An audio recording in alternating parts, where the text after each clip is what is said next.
बेंगलुरु की बैठक में विपरीत विचारधाराओं से जुड़े कई दल दिखे जो राज्य में एक दूसरे के कट्टर सियासी दुश्मन हैं। अब तक सब अलग अलग चुनाव लड़ते थे, लेकिन अब एक साथ मिलकर चुनाव लड़ेंगे, एक नई पहचान और एक नए काम के साथ। 24 के रण में एनडीए वर्सेस इंडिया, बीजेपी विरोधी 26 दलों का नया गठबंधन India, Indian National Development Inclusive Alliance. अब यूपीए नहीं, विपक्षी गठबंधन का नया नाम इंडिया। 2024 में बीजेपी की अगुवाई वाले एनडीए इंडिया में मुकाबला, विपक्ष का इंडिया नाम पीएम मोदी पर भारी पड़ेगा। भारतीय राजनीति में विपक्षी एकता के लिए 18 जुलाई का दिन हमेशा याद किया जाएगा। 26 विपक्षी दलों के गठबंधन का नामकरण हो गया। इसके साथ ही 2004 में बने यूपीए का सियासी अस्तित्व खत्म हो गया।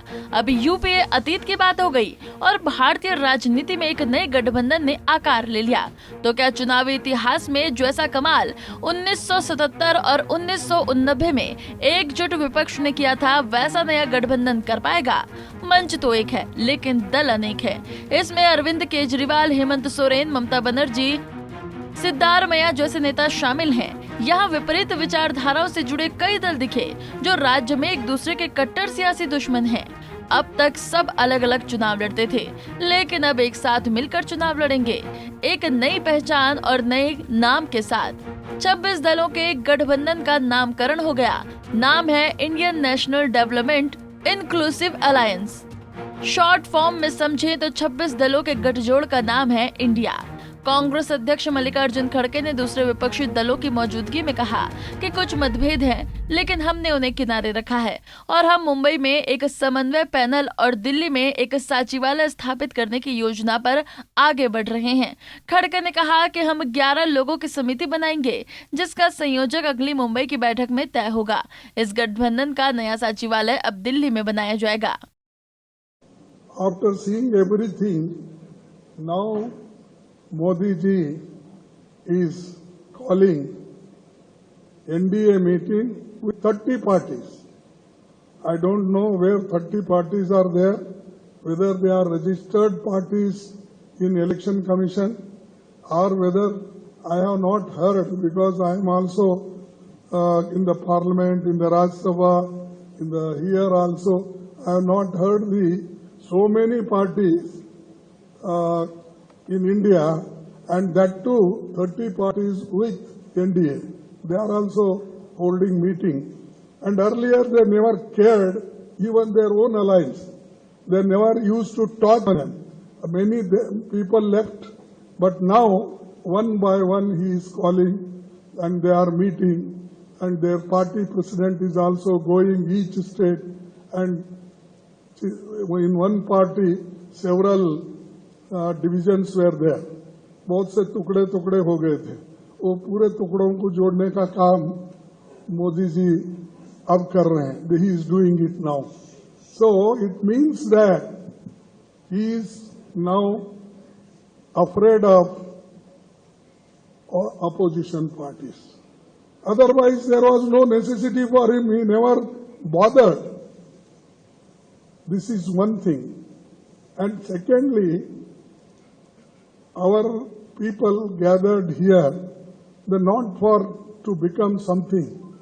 They want to save democracy and constitution and to fight against the unemployment, inflation. So many issues are there. So all those in the interest of country will take and will fight. Now, हमारा जो alliance means जो 26 party का meeting हुआ, इसमें clear हुआ। पहले आप UPA के नाम सुना, एनडीए तो अभी भी है लेकिन एग्जिस्टेंस नहीं है।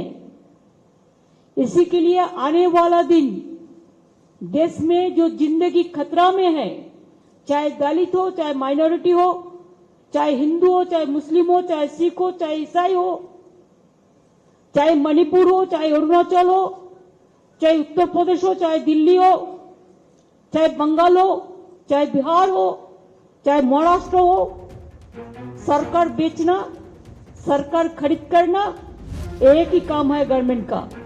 इसी के लिए हम लोगों ने आज सब मिलके एक रियल चैलेंज लिया है। डिटेल्स खड़गे जी ने आपको फुल फ्लेज 2024 के लिए विपक्षी गठबंधन में पार्टियों का विस्तार मोदी के खिलाफ सबसे बड़ी चुनावी जंग में कितनी पार्टियां एक छाते के नीचे संग आएंगी, ये बड़ा सवाल है। चुनाव से पहले विपक्षी एकता का ट्रेलर पहले पटना और अब बेंगलुरु में दिखा। 2024 के लिए 26 दलों का गठबंधन तैयार है, जिसका बड़ा जनाधार है। मतलब विपक्षी एकता के विस्तार में दम है। 26 विपक्षी दलों ने अपने पत्ते खोल दिए हैं। 2024 में मोदी को हराने के लिए विपक्ष के 26 दल अब मिलजुल कर चुनाव लड़ेंगे। तैयारी पूरी है, लेकिन मोदी के सामने विपक्षी दलों की एकता का बल कितना टिकेगा, ये बड़ा सवाल अब भी बरकरार है। Bureau report, Punjab Kesari TV. हमसे जुड़े रहने के लिए हमारे YouTube चैनल को सब्सक्राइब करें और नई वीडियो की नोटिफिकेशन के लिए बेल आइकॉन को दबाएं।